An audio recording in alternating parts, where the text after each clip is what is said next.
Kidawa. Wewe umesema umefunga huko? Mke wangu unakula mchana wa Ramadhani? Kichwa wazi. Umetoka ndani umeona bwana uje ukae hapa barazani wanaopita wote. Wakuone mke wangu kichwa chako kiko wazi. Alafu unakula. Nini unafanya hivyo Kidawa? Mimi katika watu ambao ninawaamini wewe ndio mmoja wapo ninayekuamini mke wangu. Ukikata mimi unaniambia mume wangu somo umenikamata. Najisikia kudondoka. Sio ni hiyo ndio somo unaifanya hapo hiyo? Hiyo ndio somo. Kweli? Shida yako ni unavyoongea hivyo, nikatelo au nijifie? Kufa. Kama shida yako kufa. Wewe mwenyewe unajua kabisa mimi ninavyouthamini mwezi mtukufu wa Ramadhani. Siwezi hata siku moja sijawahi mimi kuachia chungu hata kimoja. Leo mpaka unanikuta mchana kabisa nakula na niko kichwa wazi. Hujiulizi? Sasa ninakuuliza nini kwa mfano? Ikiwa wewe mwenyewe tu uone thamani ya mwezi, uheshimu mazingira uliyokuwa nayo, mimi nakuuliza nini Kidawa? Wewe unasema unafunga, ndio umefunga hivyo? Unakula kabisa vindimdimu kama hivyo, ni mate yanakujaa mdomoni unakula kweli? Alafu baadaye unaniambia mume wangu nimefunga, njoo tu nyumbani. Kwa hiyo unakuja kupika chakula na mtu ambaye hajafunga? Serious mke wangu, kweli? Nini? Yaani mimi toka lile tukio pale limetokea kichwa kinaniuma nimelia we. Sasa kitendo cha kumeza panado nikasema basi, na hapo nilivyoenda duka madawa ananiambia usinywe dawa bila kula. Sasa siwezi nikafakamia mavyakula na kula nafakamia na kwa kama vile natenda dhambi. Sangalau tu ni dabue hivi vidude kidogo kidogo dawa ipate kufanya kazi. Yaani basi mke wangu Kidawa basi. Mimi sikujua mke wangu kama hali imekuchanganya kiasi hicho. Kama uko sawa ni kweli ni haki yako ya kula. Kula lakini sasa usio nakula mbele za watu wanakuona kama hivi na kwa ile picha nzuri mke wangu. Nisikia vibaya mishipa yani kama mtu ananyundwa anagonga hivi. Mimi mwanamke dawa za kikali haki ya Mungu. Yule mwanamke ana dawa kali. Mimi nilijua tu. Mtu inawezekana apasue nazi ukute linuia ile nazi ndo kichwa changu. Vile kukipasua ndo kichwa kinapasuka. Sasa huku mimi nasikia na mama. Basi Kidawa. Basi. Nisilie sana, natakiwa nile. Funga mume wako na mimi unajua mguu unakuwa na vindimdimu usifanye vitu unakosea. Natakiwa nile. Yaani nile nipate nguvu. Hapa sina nguvu. Pole.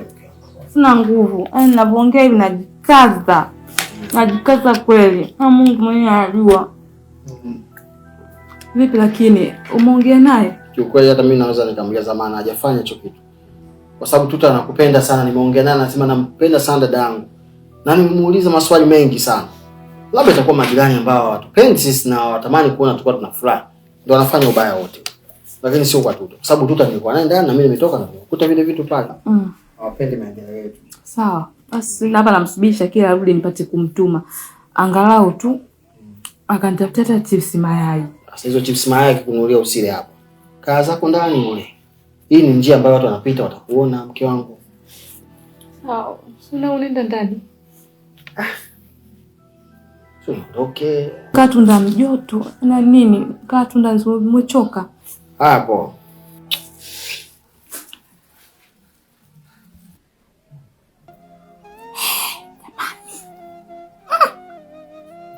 Yaani kila anachokifanya anatokea muda huo kama na mzimu mwanaume.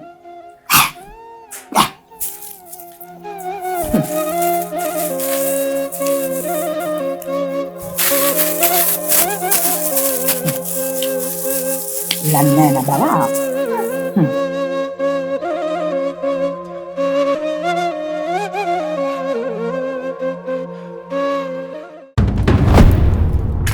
Wifi karibu. Umefurahi? Wifi mkaa kwanza basi tuelewane. Nakaa. Ila nilichokuja ukifanya hapa kwako leo. Wifi. Umefanya nini tena kwenye hayo macho? Mbona yamekuwa mekundu sana hivyo wifi yangu? Binti mnafiki wewe. Wao kuniuliza nini kuhusu macho mekundu? Wifi. Unafiki unatokea wapi sasa? Nimekuuliza, mbona macho yako ni mekundu umeyafanya nini? Ungekuwa unahitaji kuyajua hayo yote, usingefuata kaka yako kumwelekeza matatizo yako ya ndoa. Ungeanza kunifuata mimi mwanamke mwenzio. Kwa nini ulianza kumfuata mume wangu kumwelekeza mambo yako ya ndoa? Ilikuwa yani ilikujaje mpaka ukae na mume wangu kuongea naye kuhusu hilo? Sasa wifi, Hapo sijakuelewa. Kwa unataka kuniambie kwamba matatizo yangu mimi ya ndoa yanahusika vipi na hayo macho kwa mekundu? Umejisaulisha kaka umwambie nini? Kwa hiyo unataka kumaanisha kwamba kaka Gebo ndo kakupiga?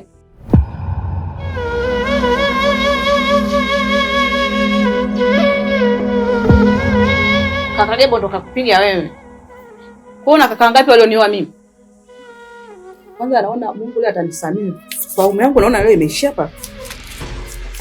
Sasa wifi subiri. Wifi what's this?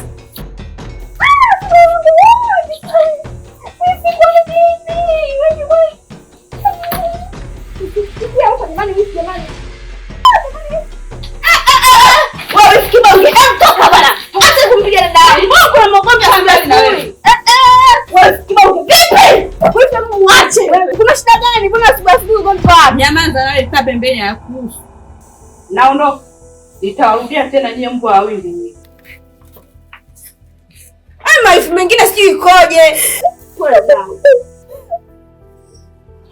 Sasa mdogo wangu mimi nimefanya nini? Lakini mpaka anakuja kunipiga wifi. Dada, hujafanya chochote, mimi najua. Utafungula Saumu usilie. Sawa. Nyamaza. Vumilia sasa.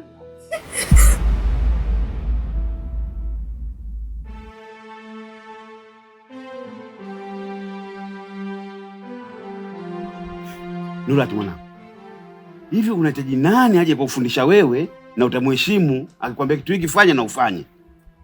Sasa hivi chuo kwenda matatizo. Ukikaa hapa wewe usaidie kazi hapa nyumbani tatizo. Wewe unakofikia sasa ndakupewa kwa mwalimu wako madrasa. Ili akutie tu bakora, umeweza umelala tu ndani unakoroma mtoto hakika unalala mpaka saa hizi. Huo ni aibu. Yaani wewe hata mali zako nitachukua nusu. Yaani sitochukua kabisa mama niiche. Mama. Karibu mama. Shikamoo baba. Vipi hali? Sawa. Baba. Kwani mimi nimewakosea nini familia yenu? Mbona sina makosa yako aina yoyote mama? Ni mkeo mkwe ambaye niliompata katika wako. Wewe ni mkwe mwema. Unajua baba, imezidi. Mpaka nakuja kwako kukuelezea matatizo ya ndoa yangu, manake yamezidi. Nilishaenda kwa mama kulalamika, nimeshalalamika kwa Nyande, lakini hakuna kitu ambacho kinafanyika. Naongea tu, najikuta naongea. Mpaka leo nakuja kukuambia wewe. Manake amenifika. Baba, nimechoka. Iko tatizo nini mama? Mbona sielewi mama? Tatizo ni Tuta baba. Tuta ananitukana mimi. Anafikia hatua ya kunipiga. Ananiambia mimi sikufaa kuolewa na Nyande. Sijui kupika. Sijui chochote. Licha ya hivyo baba, sasa kubwa kuliko. Juzi nimekutwa nazi imevunjwa ina jina langu tena nyumbani kwake. Tunafikia huko. Wewe. Tuta huyu namjua mimi Tuta. Mimi nashindwa kuelewa baba. Mpaka nakuja kukwambia manake yashakuwa makubwa. Mpaka tunafikia kwenye ushirikina, tunalogana kwa sababu tu ya ndoa. Mimi bora basi nimwachie hiyo ndoa nichukue talaka yangu. Mama usifike huko. Usifike huko. Sawa mama. Mama kweli umekuja nyumbani kunieleza jambo la maana. Mama, naomba mama uwe mvumilivu. Niachie hili swala kwa sababu umenifikishia. Mimi nitaongea naye Nyande pamoja na Tuta. Sio tu kukaa nao baba. Yaani nakuomba ukishakaa nao ukaongea nao, naomba itisha kikao wote. Kwa sababu unaweza kutoka hapo ukaenda kuongea na Tuta akaongea stori za uongo dhidi yangu kwa sababu mimi sipo. Kwa mimi naomba baba itisha kikao tuwepo wote. Haya mama, basi niachie mimi nitalifanyia kazi. Sawa mama? Angalia mama kwa babani usije ukapata matatizo tena mama Nurati. Sasa mimi natoka. Naomba ufanye vitu kwa uangalifu.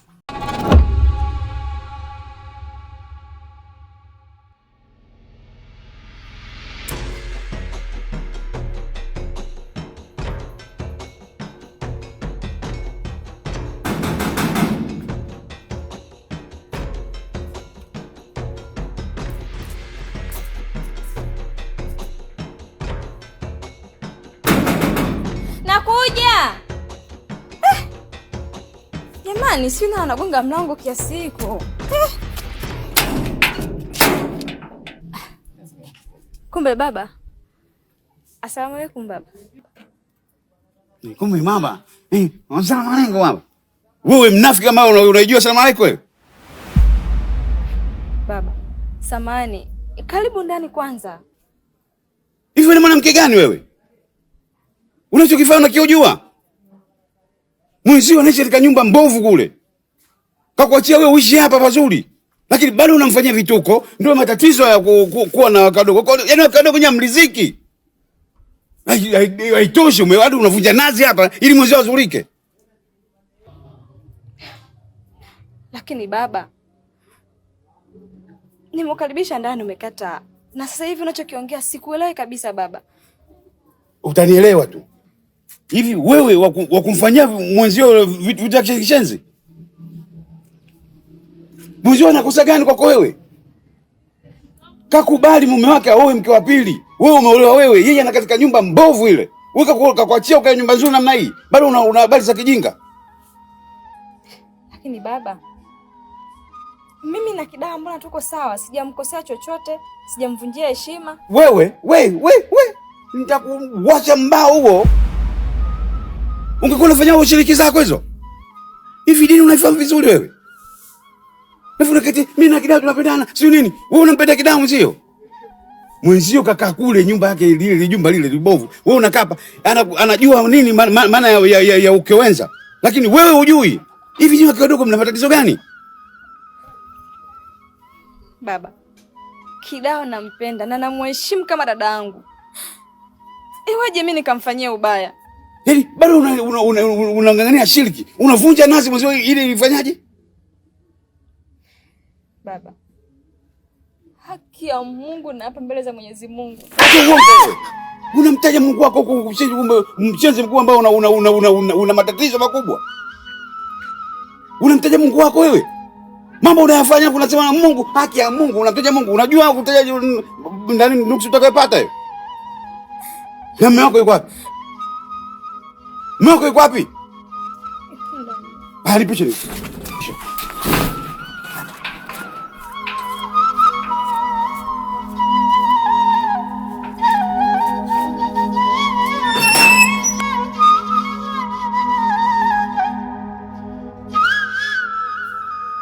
Wanangu Nyama, kuna jambo nahitaji niongee na wewe. Unajua kuna kitu kinaitwa furaha ikizidi sana mwisho wake uzao mauti.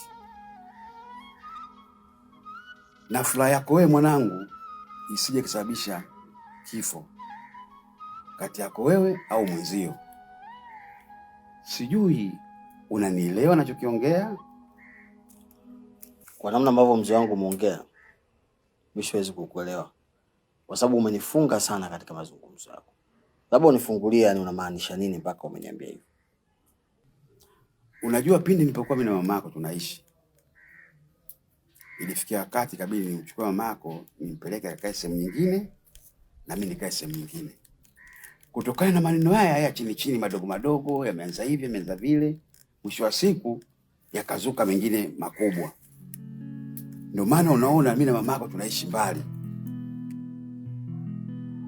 Unajua mzee wangu, miongoni mwa vitu ambavyo sijawahi kutamani kuvisikia katika masikio yangu tena ni habari yako wewe na mama. Kwa sababu inanipatia machungu yaliyopitiliza. Sitamani kusikiza hizo situation. Kwa sababu hakuna mtoto ambaye anatamani kuona baba yake na mama yake wakiwa wanaishi tofauti. Hayupo mtoto wa namna hiyo. Kwa hiyo unapokuwa unaniambia maneno ya namna hiyo mzee wangu, mimi ananiumiza. Hem, tafadhali yani tukiwa tumekaa pamoja usiniambie story ambayo inamhusu mama yangu na wewe kwa yale ambayo yametokea nyuma. Unanikumbusha mambo mengi sana. Umeona hapo kwamba linakuumiza ile swala. Vivyo hivyo nalo ndio bali linaumiza watu ambao wanaishi nao wewe. Hususan Kidawa. Leo unahitaji Kidawa muone amekufa. Kwa furaha yako wewe na mwenzio. Kidawa anakuja kulalamikia mwenzie mambo anamfanyia. Mara ampige, mara amfanyie hivi, amloge, afanye nini? Hivi mwisho wake unajua ni nini? Akifa mmoja manake mwanangu lazima uende Segerea. Sasa sijui unataka mimi nisitwe babu na nikae kwamba nina mtoto yuko jela? Sipendi nilione hili mwanangu.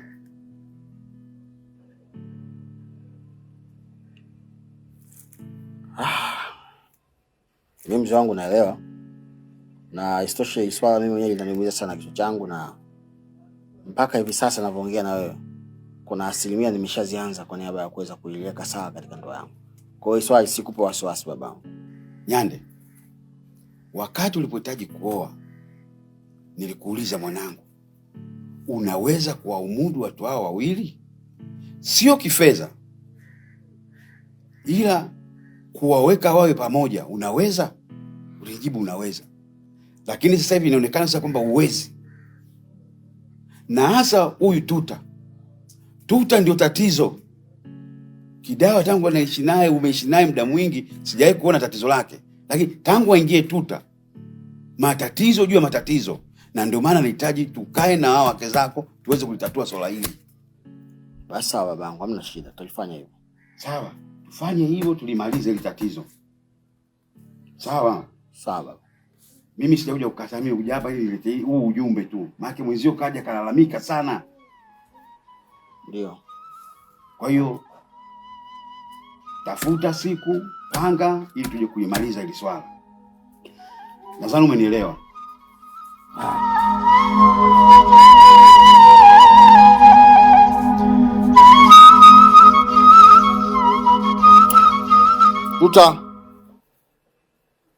Tuta.